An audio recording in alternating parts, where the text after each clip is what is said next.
Esta semana se ha estrenado en España la tercera película de Animales Fantásticos, una película que a mí no me ha gustado nada. Como fan tanto de los libros como de las películas de Harry Potter, creo que es mi deber transmitiros mi opinión completa. Así que en este vídeo analizaré en 4 partes distintas las razones por las que esta película me ha decepcionado. Y os advierto que habrá spoilers en todo momento, de forma que si no queréis saber qué es lo que pasa, parad el vídeo ahora mismo.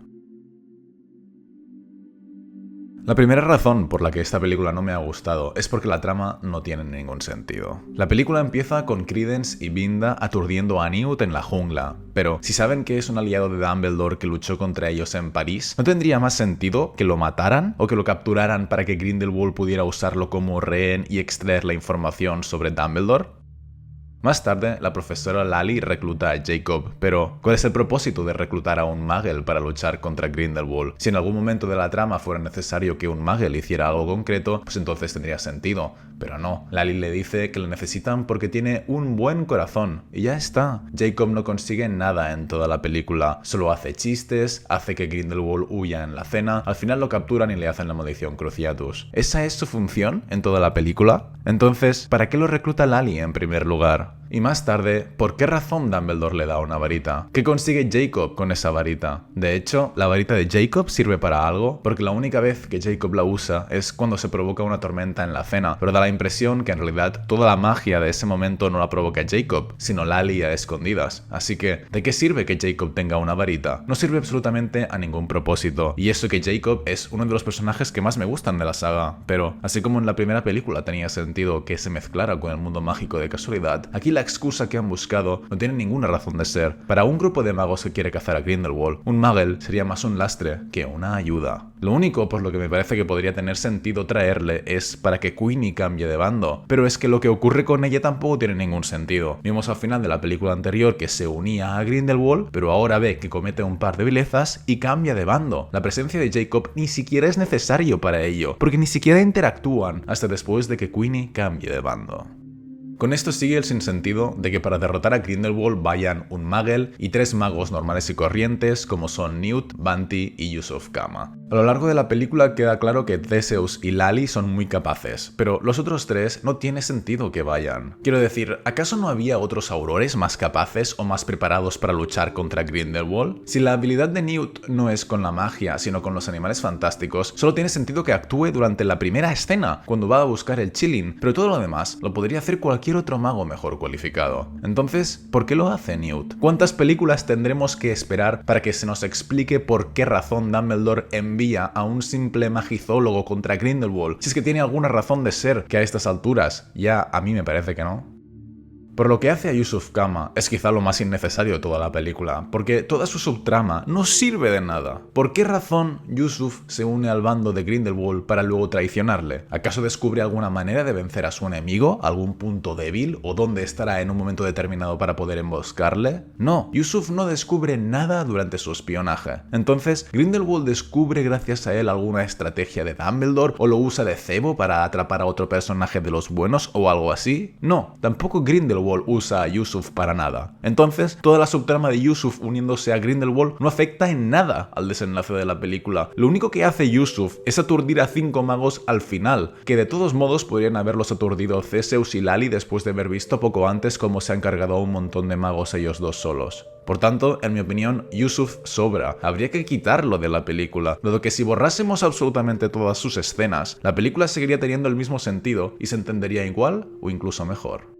Pasamos ahora a Credence y Aberforth, que no tienen ningún sentido porque, para empezar, ¿cómo descubre Credence que Aberforth es su padre? Si Grindelwald no se lo dice en ningún momento. A lo mejor Albus se lo dice cuando luchan, pero no, porque antes de eso Credence ya estaba comunicándose con Aberforth mediante el espejo. ¿Y cómo sabía Grindelwald que Credence era un Dumbledore, o que era el hijo de Aberforth, si ni siquiera el propio Aberforth lo sabía? Y si Credence sabe que Aberforth es su padre, ¿no sería más lógico que quisiera matarle a él en lugar de Albus, dado que fue él quien le abandonó? Y en ese caso, ¿por qué intenta matar a Albus? ¿Es porque le tiene mucha lealtad a Grindelwald? Si le tiene tanta lealtad, ¿por qué le traiciona al final? ¿Es porque Grindelwald se ha enfadado con él? Y si todos los Dumbledore tienen un fénix, ¿por qué Aberforth no tiene nunca ningún fénix? Ni ahora que es joven, ni más tarde cuando es un anciano, sino que solo tenía cabras.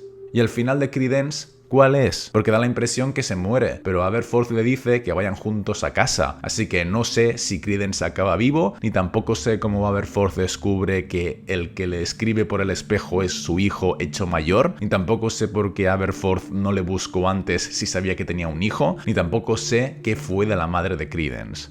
Además, durante 3 películas se nos ha estado insinuando que Credence era muy importante, que él era la clave de todo. Y al final, ¿qué es lo que ha conseguido? ¿De qué nos ha servido este personaje? Absolutamente de nada, porque lo único que hace al final es decir a esos magos de la Confederación que Grindelwald les está mintiendo. Algo que de todos modos es irrelevante decir porque en ese momento el Qilin falso muere, así que los magos lo habrían sabido igualmente. Y la muerte del Qilin justo en ese momento tampoco se entiende, porque entonces, si Newt, Dumbledore y todos los demás no hubieran aparecido en Bután, no pasaría nada, porque el Qilin se habría muerto ante los magos de la Confederación poco después de elegir a Grindelwald, así que ya se habrían dado cuenta que Grindelwald les estaba mintiendo sin necesidad de que nadie se lo dijera. Esta película excusa que nada de lo que ocurre tiene sentido, diciendo que Grindelwald puede ver el futuro y que por ello los buenos deben actuar sin ningún plan, pero lo único que eso justifica es que el guión es muy pobre, porque si Grindelwald puede ver el futuro, pues lo verá pase lo que pase, tanto si los buenos tienen un plan como si no. Si la habilidad de Grindelwald fuera leer la mente, entonces sí, tendría sentido que no tuvieran un plan o que cada uno de ellos solo lo supiera a medias, porque entonces, si Grindelwald capturara solo a uno, no podría descubrir nada. Pero si su habilidad es ver el futuro, entonces lo verá con independencia de si Newt y los demás saben lo que tienen que hacer o no. Pero lo peor no es nada de esto. Lo peor es que, por lo que hace a la guerra contra Grindelwald, en esta película no pasa nada. Lo único que se consigue es que el pacto de sangre se destruya, con lo que Dumbledore ya puede vencer a Grindelwald. Pero, en cambio, cuando se ponen a luchar, lo deja escapar. Así que la película empieza con Grindelwald como un criminal malvado y acaba con Grindelwald como un criminal malvado. No le capturan, no le hieren, no le derrotan y sigue teniendo muchos seguidores, como por ejemplo Vinda, aunque la película está tan mal explicada que no se sabe qué pasa con ella, pero es de suponer que se escapa y sigue con él. Ni siquiera Newt evoluciona de ninguna manera, ni tampoco evoluciona su relación sentimental con Tina, así que, en conclusión, si esta película no existiera, tanto el protagonista como su villano se entenderían igual, así que, en ese caso, la película entera no tiene razón de ser.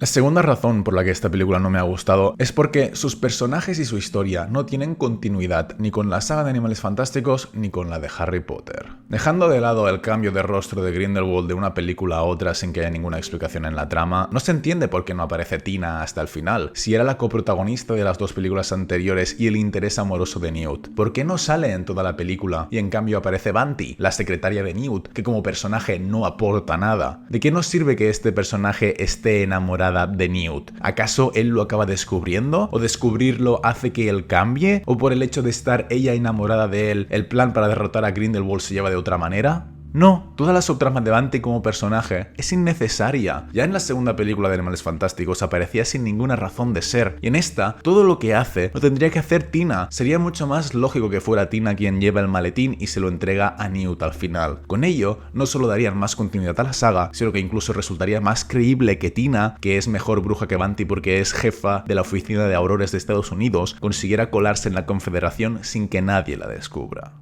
El caso de Tina es el más obvio, pero todavía hay mucho más. Por ejemplo, ¿dónde está Nagini? Ya que se cargaron el canon poniéndola en la segunda peli, ¿no sería lógico para la saga que ahora volviera a salir? ¿O por qué no había aparecido ese alemán seguidor de Grindelwald nunca antes? ¿Y por qué no aparece en su lugar Abernathy, ese personaje un poco inútil pero seguidor de Grindelwald que salía en las 2 películas anteriores, que aquí ni se menciona ni aparece ni absolutamente nada, como si nunca hubiese existido? ¿O por qué aparecen ahora otros 3 personajes desconocidos de la Confederación Internacional de Magos? ¿No sería más lógico reutilizar personajes anteriores para que así las películas se sintieran más conectadas? Por ejemplo, ¿no tendría más sentido poner a Pickery, la presidenta del MACUSA de la primera película, como candidata a la Confederación en lugar de crear este nuevo personaje de Santos? Porque con Santos, como espectador, te quedas igual tanto si la envenenan como si el Qilin se inclina ante ella, te da igual. En cambio, si en su lugar fuera Pickery, con quien el espectador ya ha tenido mucho más recorrido, quizá nos afectaría más que fueran a envenenarla, o estaríamos más contentos si ganara las elecciones. Entiendo que el objetivo es mostrar magos de todo el mundo y por eso también en cada película vemos un ministerio de magia de un país distinto, pero eso no impide que se puedan conectar las tramas o que se puedan aprovechar los personajes de modo mucho mejor. Asimismo, ver a todos estos magos y brujas jóvenes que se oponen a Grindelwald con tanto ahínco hace pensar, ¿dónde estaban todos estos contra Lord Voldemort? ¿Por qué ninguno de ellos pertenecía a la Orden del Fénix? Y no me sirve como excusa decir que es que eran muy viejos, porque Dumbledore, Aberforth o Elphias Dodge eran más viejos que todos estos y aún así estaban dentro de la Orden del Fénix. Si se quieren poner a personajes jóvenes luchando contra Grindelwald, ¿por qué no vemos a un joven Elphias Dodge, que era el mejor amigo de Albus, o a un joven Ojo Loco, en lugar de Theseus Scamander o Yusuf Kama? Y si tienen que coger a una profesora de Hogwarts, ¿por qué no coger a un profesor canónico como el profesor Kettleburn o la profesora Merrythought, en lugar de inventarse ahora a esta profesora Lally de la que nunca antes hemos oído hablar? O sea, a efectos de la trama, sería absolutamente igual poner a Merrythought en lugar de a Lally, pero es que si pusieran a Merrythought, los fans estaríamos mucho más satisfechos que no inventando ahora a una profesora random de la que nunca hemos oído hablar. Es por todo ello que esta película tampoco me gusta como continuidad con la saga de Animales Fantásticos ni con la de Harry Potter, porque no hace ningún esfuerzo para intentar demostrar que hay conexiones, que estamos en el mismo mundo o que una historia sigue de la anterior. Como tercera razón por la que esta película no me ha gustado, está el hecho de que hay multitud de incoherencias con los libros de Harry Potter, incluso obviando todas las contradicciones que arrastramos de las películas anteriores, de las cuales ya hice un vídeo en su momento, sino que ahora me centraré únicamente en lo que ocurre en esta película. Primero está el hecho de que la única función de Bunty durante toda la primera mitad de la película es visitar una tienda Muggle para que le fabriquen 5 maletas como la de Newt, lo cual no tiene sentido, porque en el capítulo 13 del séptimo libro aparece un hechizo llamado Geminio, que sirve para replicar objetos, que también aparecía en la cámara de Gringotts de los Lestrange cuando los objetos se multiplicaban al tocarlos, e incluso aparece en esta misma película cuando en Bután hay 2 maletas que empiezan a multiplicar donuts y libros que entierran a los magos malvados. Así que se trata de un hechizo que aparece cuando les conviene, y Bunty va a una tienda Muggle a comprar maletas en lugar de hacer el hechizo Geminio y replicar ella misma la maleta de Newt en medio segundo.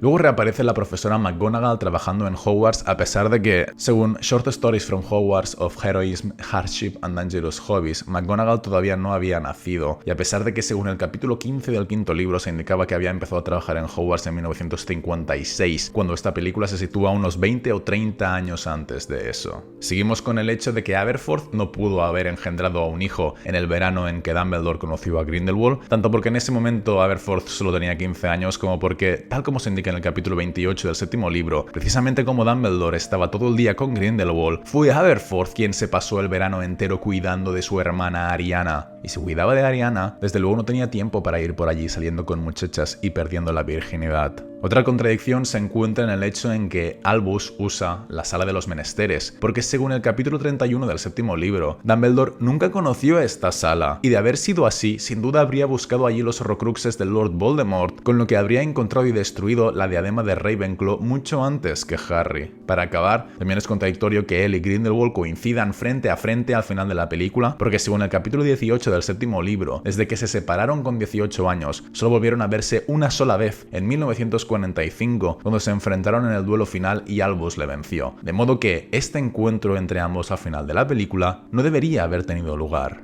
Ya por último, me fastidia mucho algo que ocurre tanto en esta película como en las anteriores, y es que se inventan animales fantásticos según su conveniencia. Animales que antes no existían. Por ejemplo, el Qilin es una criatura que nunca había sido antes mencionada. Yo tengo el libro de Animales Fantásticos y dónde encontrarlos, que es como una enciclopedia de todos los animales de Harry Potter, supuestamente escrito por Newt Scamander, y allí el Qilin no está, sino que se lo han inventado para esta película por necesidad. Pero entonces, no sé de qué diablos me sirve tener este libro si está incompleto o si se van a inventar animales según les convenga. Para terminar, la última y más subjetiva de las razones por las que esta película no me ha gustado es que, para mí, todos los animales fantásticos sobran. Desde el momento en que se decidió que esta saga contaría la historia de Grindelwald, creo que los animales están de más, no aportan nada. Bueno, todavía el escarabato servía para robarle el pacto de sangre a Grindelwald en la segunda película, y aquí el Qilin también sirve de algo, pero todas las demás apariciones de animales fantásticos están por estar. Toda la escena del rescate con los cangrejos no sirve de nada, no le aporta nada al desenlace de la trama ni a la evolución de los personajes. Ya sabemos que Newt es experto en animales, ya sabemos que Theseus es escéptico, no es necesario toda esa escena, que solo sirve para meter un humor absurdo que, personalmente, no me gusta nada. Quitando esa escena, tanto Pickett como Teddy no sirven para nada. No entiendo cuál es la razón de incluir todos estos animales más allá de para dotar de un sentido menos serio la película, pero eso precisamente creo que es un error, porque una película sobre el mayor criminal de guerra internacional jamás conocido del mundo mágico debería ser seria y no debería tener escenas absurdas como la de los cangrejos. En la primera película de Animales Fantásticos sí que encajaban los animales, porque la película iba de eso, de animales que se habían perdido, pero aquí no estamos hablando de animales, sino de Dumbledore, Grindelwald y una guerra mundial, por la que, excepto por la utilidad del chilling, en esta película todos los animales sobran, y el primer error de esta saga fue titularse Animales Fantásticos para contar la historia de una guerra donde murieron miles. Este es mi análisis personal de por qué Animales Fantásticos 3 no me ha gustado. Lamento profundamente no poder disfrutar de esta saga, porque el universo de Harry Potter me volvía loco cuando era niño, y por eso llevo haciendo vídeos de eso desde hace 4 años y medio. Nada me gustaría más que poder sentarme en el cine y revivir el mundo mágico como hace 15 o 20 años. Pero es que se me hace imposible. Lo siento mucho, pero para mí, la saga de Animales Fantásticos no tiene nada que ver con Harry Potter.